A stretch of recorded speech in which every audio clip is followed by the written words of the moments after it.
Hi, I'm Anna from ReligionToday.com. When Chick-fil-A President Dan Cathy recently came out in support of traditional marriage, it caused a firestorm from gay rights activists. When they called for a boycott of Chick-fil-A, Mike Huckabee, in response, launched Chick-fil-A Appreciation Day for Wednesday, August 1st. People across the nation turned out to support Chick-fil-A and freedom of speech. Would you like to say a little bit about why you are supporting Chick-fil-A today? I'm here because I wanted to support Chick-fil-A for their beliefs. They believe that marriage is between a man and a woman, and so do I. I appreciate the stand they're taking in support of marriage. I think it's very biblical. Just came out to support. It's a good company, and it's kind of a sad time when he speaks his mind and he gets bashed for it. If you're on that side, it's fine to say whatever you want. On this side, you can't say anything without getting slammed for it. So I figured I'd come out and spend a few bucks and help them out.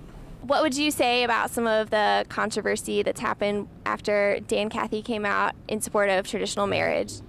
I think a lot of people are considering Christians to be hateful towards homosexuals, and I think that's misconstrued. Several local government officials across the country came out publicly against Chick-fil-A. We sat down with Dr. Mark Coppenger, professor at the Southern Baptist Theological Seminary, who commented on the opposition from Chicago Mayor Rahm Emanuel. Defense of marriage is a big deal. I mean, it's the foundational institution for all of culture. I mean, it's in Genesis 2. It's there before academia, before commerce, before the church. I mean, it's foundational. You get that wrong, everything goes wrong. And so here is a fella who has simply said he believes in the biblical traditional account of marriage, and he's being punished for it. Now, I believe in the free exchange of ideas. I mean, that's one of the glories of America, that we can say just any kind of wacky thing and be allowed to do it. So, yeah, people can criticize Truett Cathy or Dan Cathy and boycott their businesses. But for a public official to say, look, you're not wanted in Chicago because of this belief, then that gets into some very bad territory. It's really not, I think, a very American way of talking. It's so interesting to me in Chicago. I lived there 17 years. I taught at Wheaton and was a church planter on the north side and in Evanston.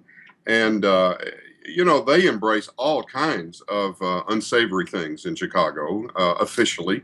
There's a Hugh Hefner honorary street, and he sort of glorifies promiscuity, and they have the gay games there. So they take very strong positions as a city, and how they can sort of be comfortable with that and then treat Truett Cathy or Dan Cathy or the Chick-fil-A people as somehow anathema is just bizarre. We also sat down with radio host Ken Coleman, who had Chick-fil-A President Dan Cathy on air for the original remarks. Ken talked about how this is more of an issue of free speech and tolerance rather than an issue of gay marriage. This is really not about gay marriage. This is really about redefining tolerance.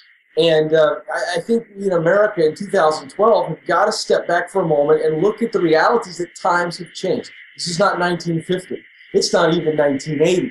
And the discussions have changed. There's a lot of messy social issues that get caught up in these social wars and the culture wars that we see going on. And so I really stated the fact that I believe that we've got to be equally tolerant with those who claim the Bible as their worldview and believe deeply in their religious convictions that differ from ours and differ in a very, very different way. There's a large gap on this ideological spectrum.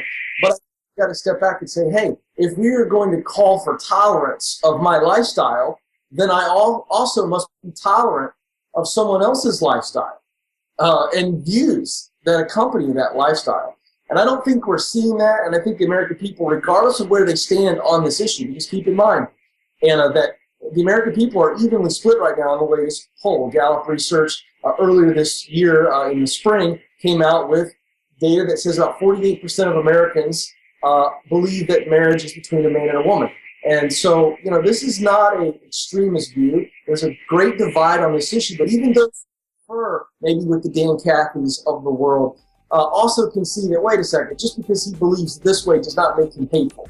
A civilized society, which I believe America still is, can easily discern between conviction and hateful action. I think there's a huge divide there, and I think we have to be mature in this discussion and discern between the two and not call someone a hateful bigot when they just simply disagree with us.